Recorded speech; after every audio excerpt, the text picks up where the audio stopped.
নমস্কার বন্ধুরা, মামাসি কিচেনে আপনাদের সবাইকে স্বাগত জানাই। আজ আমি আপনাদের সঙ্গে ডিমের একটা দুর্দান্ত স্বাদের রেসিপি শেয়ার করব। ডিমের তিল বাটা কোরমা। ডিমের কোরমা তো আপনারা সবাই খেয়েছেন বা খেয়ে থাকেন, কিন্তু আমি আজকে এই রেসিপিটা শেয়ার করছি যেটা কিনা খেতে কিন্তু ভীষণই ভালো, একটু অন্যরকম, আর এটার একটা আলাদা স্বাদ আছে। ভাত, রুটি, পোলাও, ফ্রাইড রাইস সব কিছুর সঙ্গে খেতে ভীষণ ভালো লাগবে। তাই চলুন দেখে নিই আজকের এই রেসিপিটা। এখানে দেখুন আমি 6টা ডিম সেদ্ধ করে রেখেছি। প্রথমে ডিমগুলোকে একটু চিড়ে নিতে হবে, তবে আমি ডিমগুলোকে একটু অন্যরকমভাবে কাটবো। তার জন্য ডিমের একদিক থেকে তেজরাভাবে কাটা শুরু করব।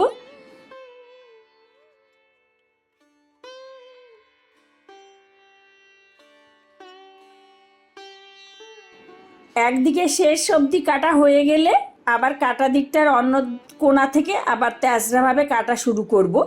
তাতে বেশ বরফি বরফি ছোট ছোট কাটা হবে।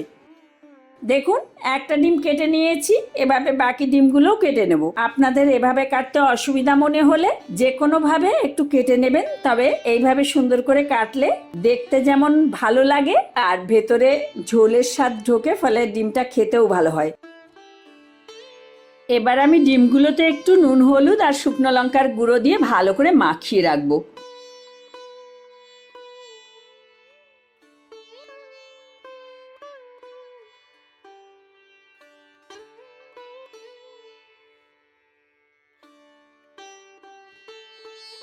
এখন কড়াইতে 1 চামচ সাদা তেল গরম করে নেব।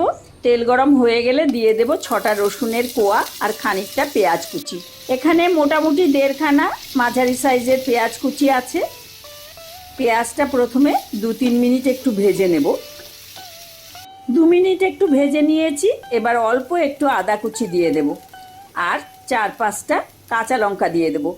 আমার কাঁচা লঙ্কাগুলো বেশ ছোট, তাই জন্যে আমি 5টা দিলাম। ঝালটা আপনারা আপনাদের পছন্দ অনুযায়ী দেবেন। এবার আবারও সব কিছু একসাথে 3-4 মিনিট ভেজে নেব। পেঁয়াজ, আদা, রসুনে মোটামুটি একটু ভেজে নিয়েছি। এবার এগুলোকে একটা বাটিতে নামিয়ে রেখে হালকা একটু ঠান্ডা করে নেব। এখানে দেখুন আমি 1/4 কাপ মতো তিল নিয়ে নিয়েছি, সাদা তিল। একটা প্যান গরম করে এই তিলগুলোকে একটু হালকা করে শুকনো খোলায় ভেজে নেব। গ্যাসের আঁচটা মিডিয়ামে থাকবে। তিলটা আমি খানিকক্ষণ ভেজে নিয়েছি। দেখুন ফুটফুট করে ফুটতে শুরু করেছে, অর্থাৎ তিলটা ভালো করে ভাজা হয়ে গেছে। এখন তিলগুলোকে একটা প্লেটের ওপর নামিয়ে একটু ঠান্ডা করে নেব।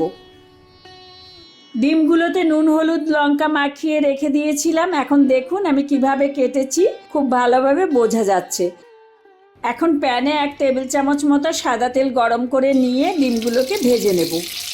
ডিমগুলোকে মোটামুটি ভাজবো, খুব কড়া করে কিন্তু ভাজবো না। দেখুন ডিমগুলো ভাজা হয়ে গেছে, এখন তুলে নেব।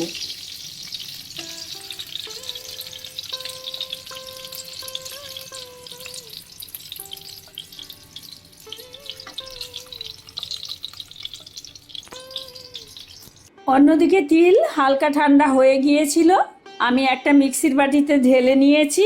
এবার এতে অল্প অল্প দুধ দিয়ে ভালো করে পিষে নেব। মোটামুটি 1/3 কাপ দুধ আমি 2-3 বারে দিয়েছি। আর এখানে পেঁয়াজ, আদা, রসুনও হালকা ঠান্ডা হয়ে গেছে, এগুলোকেও মিক্সির বাটিতে ঢেলে পিষে নেব।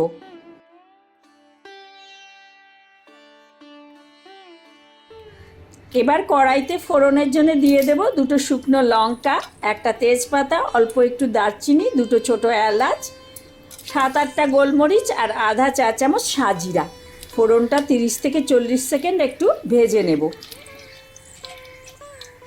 এবার প্রথমে বেটে রাখা পেঁয়াজ, আদা, রসুনের পেস্টটা দিয়ে দেব।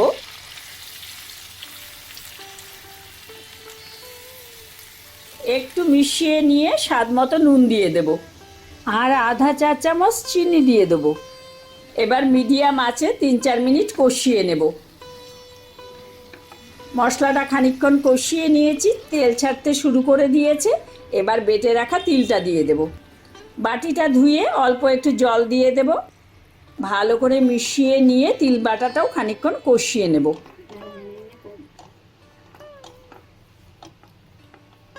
আমি খানিকক্ষণ কষিয়ে নিয়েছি। এবার আধা কাপ মতো জল দিয়ে দেব আর কটা কাঁচা লঙ্কা দিয়ে দেব। আবারও বলছি, ঝালটা আপনারা আপনাদের পছন্দ অনুযায়ী দেবেন। সব কিছু ভালো করে মিশিয়ে নিয়ে ঝোলটা ফুটে উঠলে ভেজে রাখা ডিমগুলো দিয়ে দেবো। ডিমগুলো দিয়ে আবারও 2-4 মিনিট রান্না করে নেব, তাহলেই রান্নাটা হয়ে যাবে।